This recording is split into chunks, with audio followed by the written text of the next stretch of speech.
ক্যাপ্টেনের কাছে যাচ্ছি, ক্যাপ্টেন অরিন্দম দত্ত। অনেকগুলো প্রশ্ন আছে আমি যেগুলো তাপসবাবু এবং আপনাকে জিজ্ঞেস করব এবং সিকিউরিটি অ্যাসপেক্টে আর্যদার কাছে যাব। তিনটে প্রশ্ন আমি যদি একদম সাধারণ মানুষের প্রশ্ন করি, তিনটে প্রশ্ন যেটা মানে এতদিন মানে ক্যাপ্টেন গোপীনাথের আসার আগে অবধি একটা এলিটিজম চলতো, যেন যে বড় লোকেরা, ধনী ব্যক্তিরা তারা প্লেনে যাবে, সেটা ভেঙে দেওয়া হয়েছে এবং এই বিপ্লবটা ভারতেই হয়েছে, এটা খুব ভালো। কিন্তু তারপরে যেটা হয়েছে সেটা হচ্ছে অদ্ভুতভাবে, ধরুন আজকেই যদি ভগবান না করুক আহমেদাবাদ বা মুম্বাই, পুনে, কোথাও একটা কোনো ঘটনা এই মুহূর্তে যদি আমাকে যেতে হয়, প্রথম যে জিনিসটা আমি দেখবো সেটা হচ্ছে ডাইনামিক প্রাইসিংয়ের নামে 20,000 25,000 বিভিন্ন রেটে, মানে কিছু মনে করবেন না, মানে মা বাবা নেই দামের, 20,000 25,000 5,000 টাকার ফ্লাইটেও। দ্বিতীয় যেটা সেটা হলো, আমি ঠিক আছে দিলাম, যাওয়ার সময় আমি দেখছি flight delay delay delay delay করে 5-6টা ডিলের পরে প্রায় 1.5 ঘন্টা, তাতে আমার ট্রেনে করে হয়তো অনেকটা এগিয়ে যাওয়া যেত। এর পরের ধাপে হচ্ছে যে সেই ফ্লাইটটা যখন নামবে, সেই ফ্লাইটটা আদৌ নামছে কিনা সেটা নিয়ে একটা প্রশ্ন। টেকনিক্যাল স্ন্যাগের জন্য দিল্লি থেকে মুম্বাই, আবার ঘুরে মুম্বাই থেকে দিল্লি চলে আসছে, অনেকগুলো সমস্যা হচ্ছে, যাতে মানে কিছু মনে করবেন না, কিন্তু গোটা ব্র্যান্ড ইমেজ, আমরা যারা কমিউনিকেশন ব্র্যান্ডিংয়ের মানুষজন, দূর থেকে যেন দেখে মনে হচ্ছে গোটা ব্র্যান্ডটা তছনছ হচ্ছে।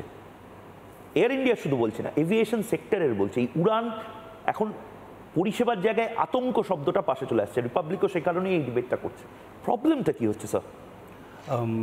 খুব বেসিক কথা, কোনো একটা যদি ডিজাস্টার হয় তারপর তার সাথে সাথে অনেকগুলো কোয়েশ্চেন মার্ক শুরু হয়, যেটা এটাতে হয়েছে। ইভেন আমরা যখন ট্রেনেও কোনো ডিজাস্টার দেখি তখন কিন্তু অনেকগুলো কোয়েশ্চেন মার্ক রাইজ করে।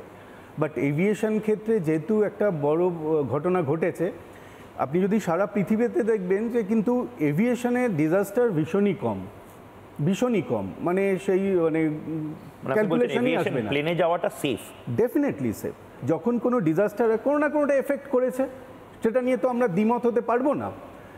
এবার একটা ঘটনার পর প্যাসেঞ্জারদের মনে একটা বড় কোশ্চেন মার্ক আসবেই, should I fly with air India or should I fly with other airline, should I, তারপরেও আসবে আমি কি এয়ারক্রাফটে ফ্লাই করব না ট্রেনে করে যাব। কেউ তো একটা অ্যাড, মানে ছোট্ট ক্লিপিংস দেখছিলাম, সে আবার সাইকেল করে যাওয়ার একটা ক্লিপিংস আমি দেখেছি। সো এগুলো আসতেই পারে, এগুলো না আসার কিছু নেই। আমি আপনার থেকে একটু টাইম নিচ্ছি, একটা ক্লিপিংস এসেছে যে এয়ার কন্ডিশন কাজ করছে না। ম্যাডামও বলছিলেন যে এয়ার কন্ডিশন কাজ করছে না। এয়ার কন্ডিশনটা আমি টেকনিক্যাল পয়েন্ট অফ ভিউ থেকে বলছি, যখন ওখানে টেম্পারেচার 42 ডিগ্রি, সেখানে এয়ারক্রাফটকে ফ্লাই করানো একটা টাফ ব্যাপার, আমাকে এক্সট্রা পাওয়ার দিতে হবে। এই এক্সট্রা পাওয়ার আমি কোথায় পাবো? ইঞ্জিন থেকে। এয়ার কন্ডিশনও কিন্তু পাওয়ার পায় ইঞ্জিন থেকে। সো হোয়াট উই ডু, আমরা কিন্তু ওই ট্যাক্সি বা ওই সময় এয়ার কন্ডিশনটাকে অফ করে রাখি, পাওয়ার দিয়ে এয়ারক্রাফটটা ফ্লাই করার পর, ল্যান্ডিং গিয়ার আপ করার পর আমরা আবার অন করে দিই। এটা কেউ যদি মনে করে যে এয়ার কন্ডিশন অফ করে আমি আহমেদাবাদ থেকে হিথ্রো যাব, এটা আজগুবি ব্যাপার, সেটা কখনো না। আমি একটা পাওয়ারকে স্টপ করে আরেকটা জায়গায় আমি অ্যাপ্লাই করছি ফর সেফটি পারপাস। তো পাইলট যদি কোনো কিছু জিজ্ঞেস করে, দুজন ক্যাপ্টেন রয়েছে, তারা যদি কোনো ডিসিশন নেয়, ইনস্ট্যান্ট ডিসিশন, তো সেটা পাইলটদের সেফটির জন্যে। আপনি একটা কথা বললেন ডিলে, ডিলেটাও কিন্তু হয় এয়ারক্রাফটের সেফটির ব্যাপার মাথায় রেখে। আমি কোনো জায়গা থেকে এলাম, ছোট একটা স্ন্যাক পেলাম, সেই স্ন্যাকটা ঠিক করতে আমার 10 থেকে 15 মিনিটস যাওয়ার কথা, হয়ে গেল 30 মিনিটস।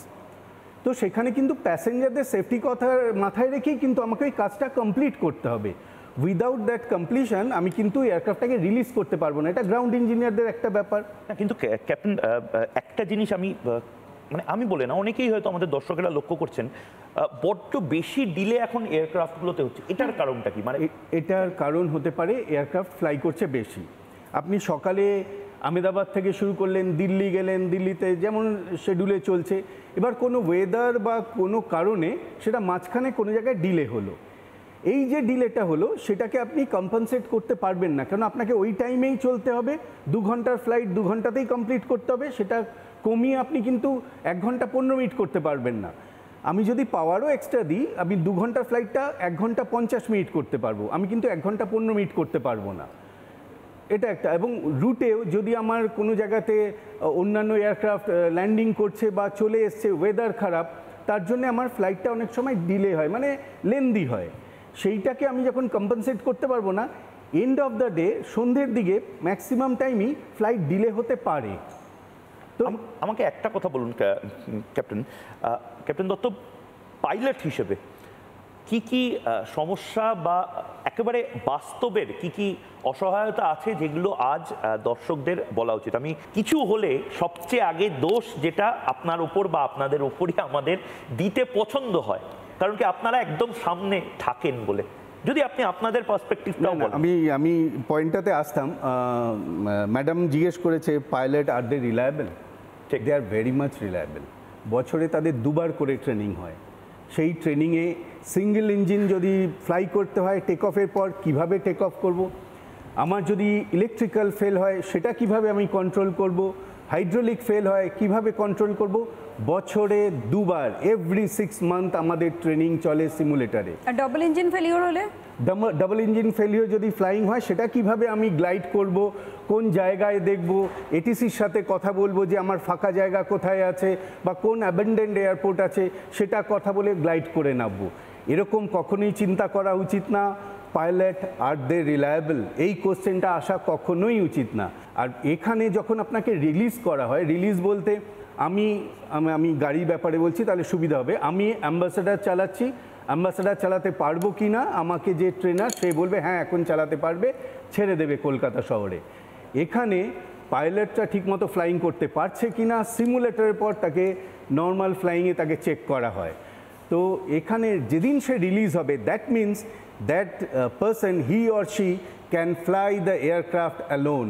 মানে যদি আমার কমান্ডার রাজপুত, আমার কমান্ডার ফ্লাই করতে করতে সেন্সলেস হয়ে গেল, তো আমি সেই এয়ারক্রাফটটা সেফলি কোনো জায়গায় ল্যান্ড করতে পারবো কি না, যতক্ষণ না এটা কনফার্ম হচ্ছে সেই pilot he or say release হয় না। So pilot are they reliable? Very much reliable.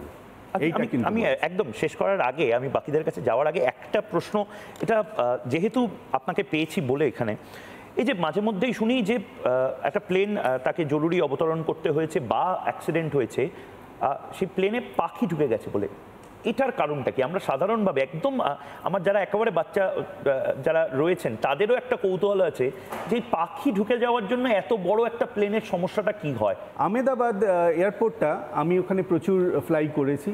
আহমেদাবাদে একটা স্ট্যান্ডিং নোটাম আছে, NOTAM means notice to the airman, যেখানে বার্ড অ্যাক্টিভিটি আছে, that means I have to take care.